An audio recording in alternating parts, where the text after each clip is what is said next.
क्या सत्य बोलने की कीमत चुकानी होती है? क्या एक पिता का अपने पुत्र के स्थान पर किसी और के पुत्र की बलि देना उचित है?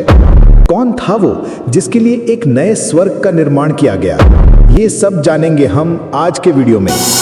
कहानी के पिछले भाग में हमने समुद्र मंथन का भव्य समापन देखा, भगवान विष्णु की मोहिनी लीला, स्वर भानु का राहु और केतु में बदलना और शनिदेव की भविष्यवाणी का सत्य होना। अंत में देवताओं ने अमृत पीकर असुरों पर विजय प्राप्त की और तीनों लोकों में पुनः धर्म की स्थापना हुई। नमस्कार दोस्तों, एक बार फिर आपका स्वागत है पौराणिक पुराण में। अयोध्या नगरी में राजा सत्यव्रत के पुत्र राजा हरिश्चंद्र राज करते थे। वे अपनी धर्मपत्नी तारामती और पुत्र राजकुमार रोहिताश्व के साथ रहते थे।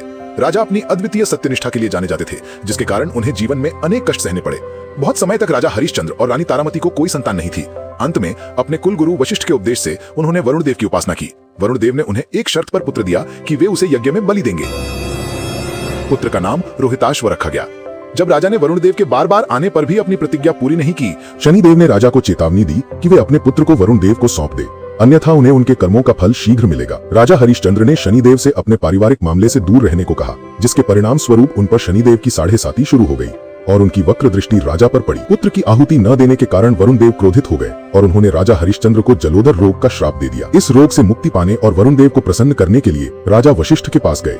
वशिष्ठ ने राजा को सुझाव दिया कि वे अपने पुत्र के स्थान पर किसी और के पुत्र की बलि दें। राजा ने अजीगर्थ नामक एक गरीब ब्राह्मण के बालक शुनहशेप को खरीदकर यज्ञ की तैयारी की, परंतु बलि देने के समय शमिता ने कहा कि वह पशु की बलि देता हूँ, मनुष्य की नहीं, और वह वहां से चले गए। इस तरह राजा का यज्ञ अधूरा रह गया। उसी समय ऋषि वशिष्ठ से द्वेष रखने वाले राजर्षि विश्वामित्र वहां आए। उन्होंने शुनहशेप को एक मंत्र बताया और उसे जपने को कहा। मंत्र का जाप करने पर वरुण देव स्वयं प्रकट हुए और राजा हरिश्चंद्र का यज्ञ पूरा हो गया। वरुण देव ने ब्राह्मण कुमार को मुक्त करने और साथ ही राजा को जलोदर रोग से भी मुक्त करते हैं। इस घटना के बाद राजा हरिश्चंद्र ने शपथ ली कि वे आज के बाद केवल सत्य का साथ देंगे और कभी असत्य नहीं बोलेंगे।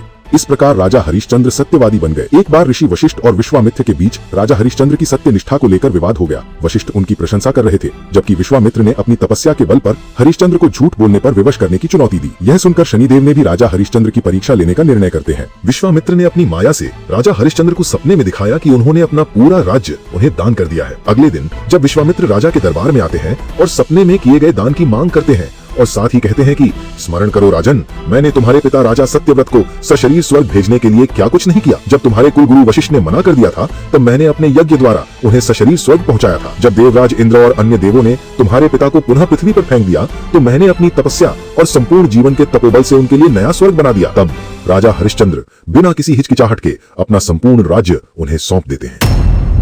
अपना पूरा राज्य दान करने के बाद अब राजा हरिश्चंद्र का क्या होगा? क्या विश्वामित्र यहीं रुक जाएंगे या उनकी परीक्षा भी बाकी है? और कर्मफलदाता शनि इस परीक्षा में क्या भूमिका निभाएंगे?